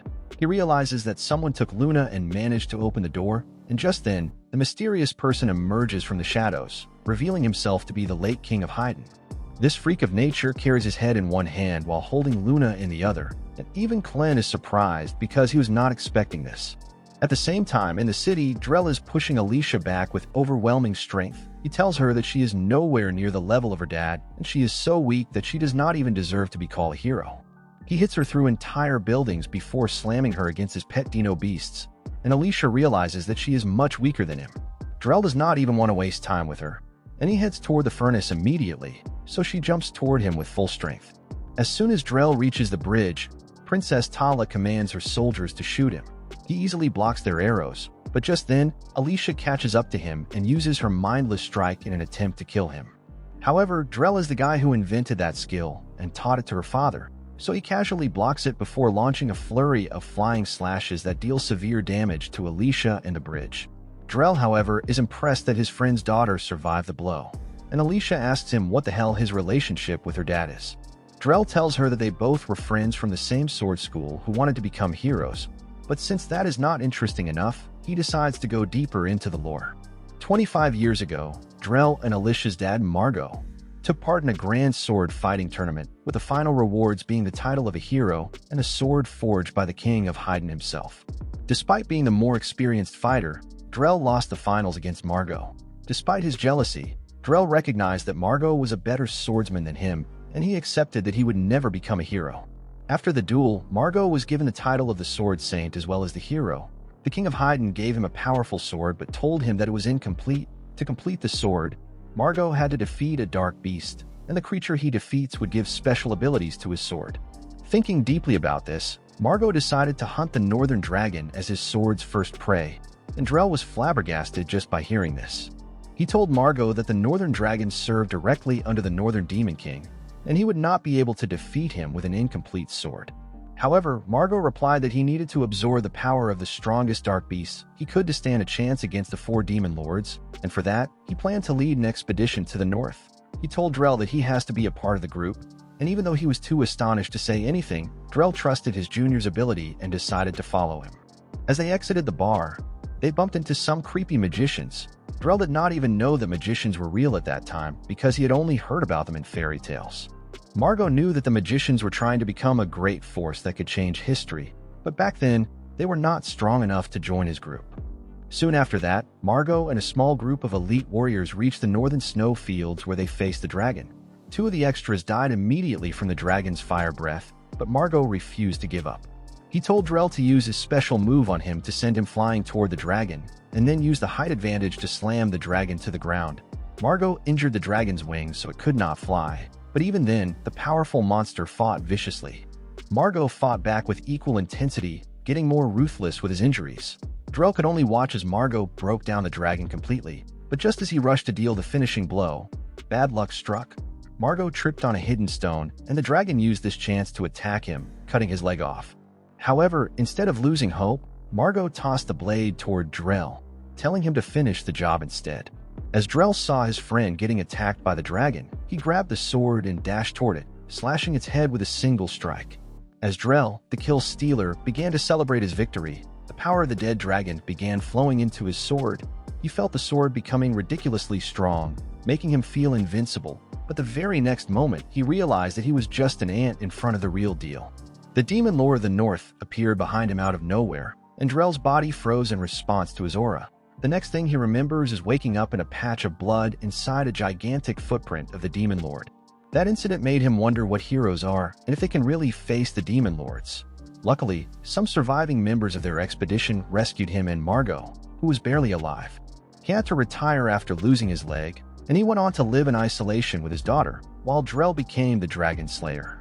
Now he tells Alicia that as he continued to become stronger, he realized that the legend of heroes that was spread by Haydn was a lie. Heroes would never be strong enough to defeat demon lords on their own, and they desperately needed magic to help them. However, the kings of Haydn have been gatekeeping this truth for generations for some reason, and now Drell wants to research their furnace to learn about the origin of magic. He declares that ever since that day, he has been hearing whispers in his mind telling him to conquer the furnace, and today is finally the day for that. Drell then unleashes his full power, summoning the remains of the dragon he killed and using it to attack Alicia. Alicia is sent crashing down from the wall, and Princess Tala is worried about her. However, her soldiers hold her back while Drell gets on his dragon's back and flies toward the forge. Luckily, Alicia cannot die because of Clenta's dark mana, and her injuries are quickly healed. She decides to contact Clent through telepathy to tell him what is going on, but he tells her to be silent because something far more interesting is going on in front of them. The undead king of Haydn is trying to throw Luna into the forge, and Clent thinks it is a better idea to wait and watch instead of stopping him. Alicia freaks out upon hearing this and demands Clent explain what he means by the king trying to throw Luna into the forge, but he does not respond. Just then, Princess Tala comes there to talk to her and asks if the other heroes are alive too. Alicia informs her that everyone else apart from her is dead, and Tala is glad that at least one of the heroes survived. She is grateful that Alicia came to help them because only she can face Drell while the soldiers deal with his army. Alicia promises that she will stop that bastard, and then she decides to tell Tala that her son is alive. The princess is moved to tears upon hearing this and asks her where he is right now. Alicia replies that her companion took him to the royal forge, but she needs to hurry because Drell is also heading toward the forge. Tala tells her that she will come along as well, but Alicia tells her that it is too dangerous. However, the princess refuses to leave her son in danger, and Alicia cannot convince her otherwise. On the other hand, the door of the forge slowly closes behind Klin as he watches the headless king take Luna to the fiery pits. He addresses the master of the forge, offering the child to him, and suddenly, the forge opens up as the different segments of the floor reshape themselves. Klin kicks a rock into the forge to see if there is any trick involved, but the rock turns into smoke even before reaching the surface of the forge. He suddenly sends a tail to hold the king's hand, telling him that he has doubts about what he is trying to do. Klin says that maybe Luna is not the king's real grandson, which is why he is so casual about tossing him into the forge, but the king confidently declares that the boy is his grandson. Klin asks him why he would try to kill his own grandson, because he has not heard about humans having a custom to sacrifice their young ones. The king replies that his body is not under his control right now, and he is just doing what the forge wants him to. Klin is even more confused now. So the king explains that from ancient times the future kings of Haydn have been thrown into the forge. They are turned to ashes inside the forge, but then they rise from their ashes forever tied to the will of the forge. Normally, a naming ceremony is held before the ritual, where the child's name is carved into the forge before he is tossed in. The king says that the child receives a public name as well as a true name, and only the true name is carved into the forge. Fortunately, the naming ceremony could not be held in time for Luna, and the forge cannot control him right now. That is why it is commanding the old king to throw him into the forge to complete the ceremony. Klin now understands that the old king must have also died and been reborn in the forge, which is why he does not need his head attached to his body to live. The king affirms and then adds that his son was supposed to be the king after him, but Iuna lived himself before that. The king tried to give him the chance to walk into the forge of his own will by telling him everything, but he was a coward who tried to run away from his destiny. That is why the forge is not going to take any chances with the boy, and it will burn him and then recreate him with its flames so that he can become the next king. With that, the king drops Luna into the forge, and he is burnt without leaving a trace as Klin watches. Meanwhile, Drell is heading toward the forge on his dragon, determined to find out what is inside it and use its power to change the world. At the same time, Alicia is helping Tala to climb up some rocks, but she figures out that it will be much faster if she just carries the princess on her back. She tells Tala to climb on her back and then begins leaping toward the forge. Then the princess suddenly tells her about what her husband said before he passed away. He told her that the true heroes are gone, and the heroes they have right now can never defeat the demon kings. She says that she was really confused upon hearing this, so she asked him for details. She wanted to know how he was so sure about this and who were the real heroes. She asked him why the legend of the heroes started in the first place, but he did not say anything and just gave her a sad smile. Tala says that she figured out that there were some secrets that were passed down only among the kings of Haydn. She feels that her father-in-law knew that the 13 heroes could not defeat Clevitus, but he sent them to fight it despite that. Tala claims that it is highly irresponsible, and she cannot allow her son to become a king like that. Alicia's goldfish brain could not even understand half of that, but she knows that even if there was no legend about the heroes defeating the demon lords, she would still have gone on the quest. She claims that humanity's desire to improve itself and explore the unknown cannot be stopped by any force of nature. She says that a hero is someone who brings hope to people, and it does not matter if they are chosen by the king or not. In the end, she makes it about Drell, saying that he is not a hero because he has lost hope in the world, and she needs to defeat him as a real hero. Tala is really impressed by her, and Alicia tells her that she was about to give up hope herself, but then she met someone who did not allow her to do so.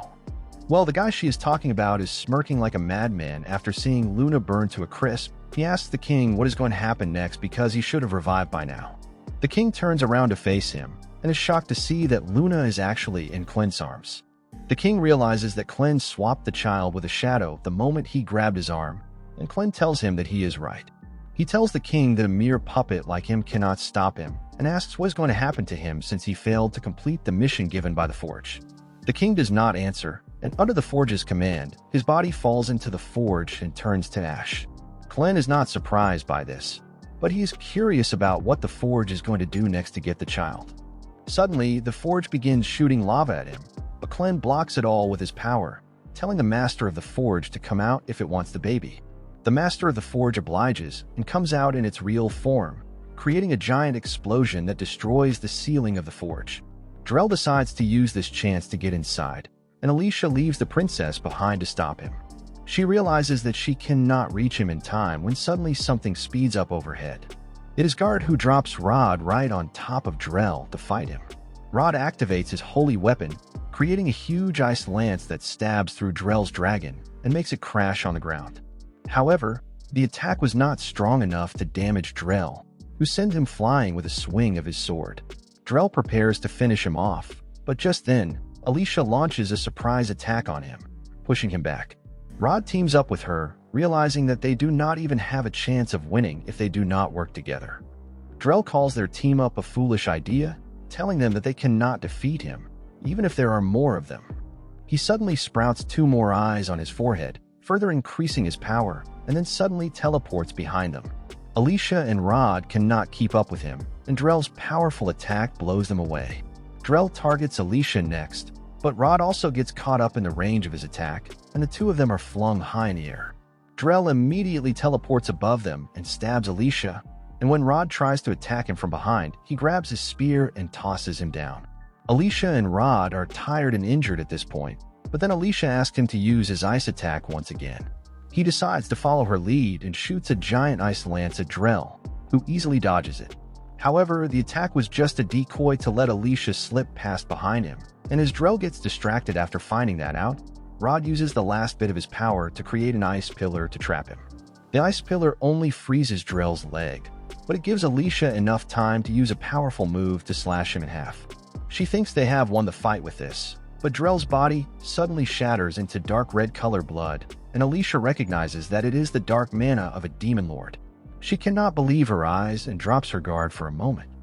Despite having no body, Drell can still control his sword, and he sends it towards Alicia, chopping off her hand.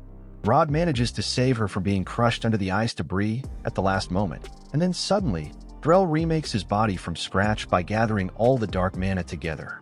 He is transformed into an even more monstrous form and declares that human efforts and hopes are worthless because no matter what they do, they cannot become true heroes. He then declares that the 5 humanoid species on the continent of Edia are inferior species that cannot even use magic without Arcanite. He says that the true humans who ruled the entire world vanished centuries ago, and they left the remaining humanoid species to fend for themselves against powerful monsters. Drell's rage boils over as he says that he will destroy the legend of the heroes no matter how many wars he has to fight for it. He unleashes a powerful fire breath from the dragon's skull on his left hand, and Rod spins his spear super fast in an attempt to block the attack somehow. Luckily, Alicia is still conscious, and Clint hears Drell's entire monologue through her. Now he understands that the demon lord backing Drell is Varden of the North, and he seems to have some score to settle with the true humans. Clint does not recall meeting the true humans either, which means they vanished over 1,000 years ago, which was when he took the throne. Clint curses Zafir, who is older than him and should have known about the true humans, for not letting him in on the tea. After that, he turns his attention to the thing in front of him. He has been trying to use his shadows to subdue the master of the forge all this time and has finally succeeded. As the shadows drown out the light cast by the master of the forge, it turns into a golden book and the forge vanishes. Clint can read it without trouble, and he finds that it is the Book of Toe, and he realizes that it is some sort of ancient magic that is deeply tied to the legend of the heroes. He wonders how this book forces the kings of Hyden to jump into the forge, and he then realizes that it was probably the book that forced the king to send Alicia and other heroes to fight him, and it is also responsible for him attacking the castle and planning to destroy all of humanity. Clint suddenly starts laughing at this and says that the entire world is pointless. He thinks that since nothing really matters anymore, he does not need to bother looking after Luna. He puts him on the ground and begins walking away, telling himself that he is done with the idea of destroying humanity. He decides to head home and rest like he has always done, but Luna starts crying as he watches him go.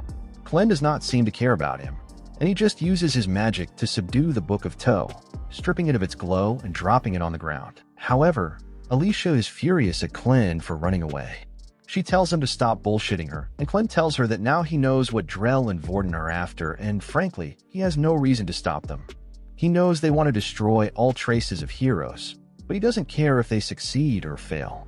However, Alicia tells this small one that it is not about the heroes or humanity. As she gets back to her feet while Rod guards her, she tells Clint that she is talking about Luna. Clint suddenly stops upon hearing that, and Alicia asks him if he can still say the world is pointless after looking into Luna's eyes. She pushes Rod aside, bearing the full heat of Drell's attack, as she declares that a species that has already gone extinct has no right to call them lesser humans. She tells Clint to look into Luna's eyes and tell her what color they are. As he turns back, he finds the baby trying his hardest to stand on his feet. Clint is dumbfounded as Luna keeps walking toward him while crying and soon comes close enough. On the other hand, Alicia charges toward Drell while covered in burns, still asking Clint to look into the baby's eyes. Clint lifts Luna up, and as he looks closely, he finds that his eyes are not blue but a pale purple. Back on the battlefield, Drell is perplexed after seeing Alicia survive his attacks, so he decides to finish her once and for all. He swoops in front of her, ready to strike her down, but then suddenly a huge stone block hits him in the face. Alicia turns around to find that Nell is here to back her up, and now she is confident that she can win. She runs around the battlefield, dodging Drell's attacks as she tells him that she is fine with being just a fake hero if it means she can protect people and give them hope. He charges directly toward her without thinking much, but then he notices her severed arm flying toward her and reattaching itself. He realizes that she is being powered by dark mana just like him, but it is too late as Alicia's arm heals and she uses the pool of water under her feet to unleash the full power of her sword, attacking Drell with her fastest move. She manages to cut the dragon's skull from his arm, but as both of them float in the air until gravity kicks in, it turns out that Drell manages to block her attack. Instead, Alicia's injuries open up after exhausting her body too much, and she falls to the ground as blood gushes from her wounds. Drell chases after her, saying that she is a pitiful creature whose dreams can never come true, and she claps back by telling him that it is better than being a man who can't even dream because he has already decided his limits. Drell gets furious at this and unleashes his full power to attack her, but then suddenly his sword shatters. He can't believe this, but Alicia tells him that she was targeting at his sword the entire time and not him. She says that she could hear a strange sound from his sword the entire time they were fighting, and that made her realize that the princess managed to hit it with a hammer and weaken it significantly. With that, Alicia falls to the ground, but Nell is there to catch her. Even before getting properly to her feet, Alicia says that now they have to wait and see what the demon Lord Vanum, who gave Drell his dark mana, thinks about his useless servant. Drell is also worried about that, and his fears come true soon as the dark mana is ripped from his body. He screams as his body is shredded into tiny particles, and in his final moments he thinks about Margot, who is always there to show him the way and lead him ahead. With that, his body entirely disintegrates into dark mana particles, and his skull explodes, scattering the mana everywhere. The magic stones he had embedded in his body fall to the ground and shatter, and everyone realizes that Drell is not coming back from this one. However, Alicia knows that the demon Lord Vanum is far from their location, and if he decides to come here now, they will be annihilated. Just then, Clint arrives with Luna and he assures Alicia that Vanum isn't going to come. Alicia is glad to see that Luna is with him, and the princess immediately recognizes her son. Luna also recognizes his mom and calls out to her, and Princess Tala begins running toward him with tears in her eyes. However, Clint tells her to stop. Alicia fears that he is going to do something stupid and cruel, but Clint just gets down from the rubble and tells Tala that Luna is the king of Hyen and he should return to his kingdom on his own 2 feet. He then places the child on the ground, and everyone is struck seeing him stand.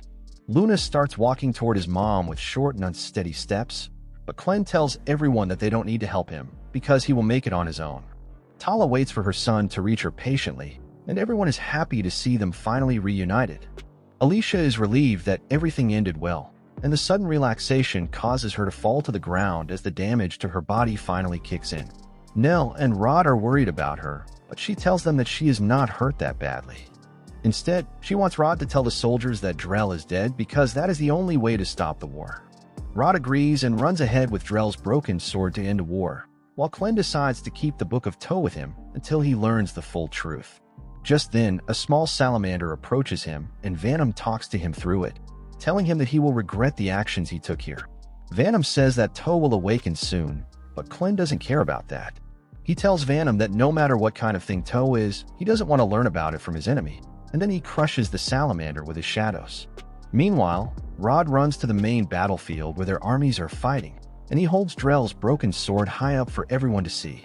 He declares that the hero Alicia killed Drell and tells both sides to stop fighting at once.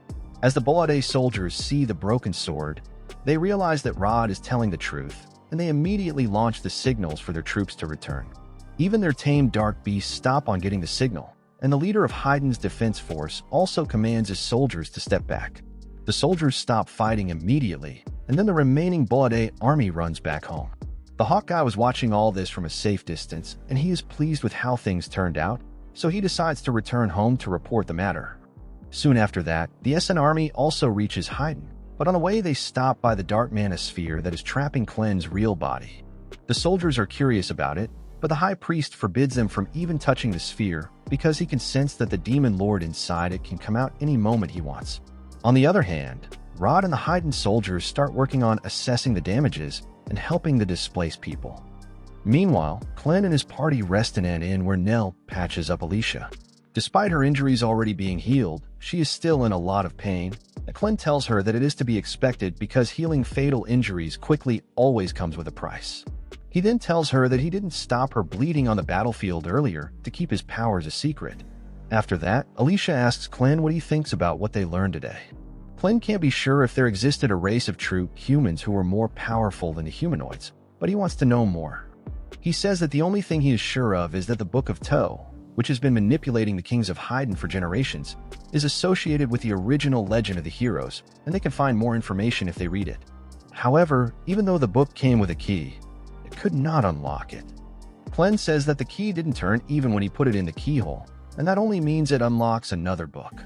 He wonders how many of such books there are and decides that they need to find them before planning his next step. Just then, a messenger from Tala arrives, summoning all of them to the palace, or at least what remains of it. Luna has been crowned the king already, and Tala thanks Clen, Alicia, and Nell for saving him and their country. Nell immediately starts apologizing to her, and Clen tells Tala that she feels guilty that a person of low status like her breastfed the king. Tala gets emotional upon hearing this, and she tells Nell that she doesn't need to feel bad about anything.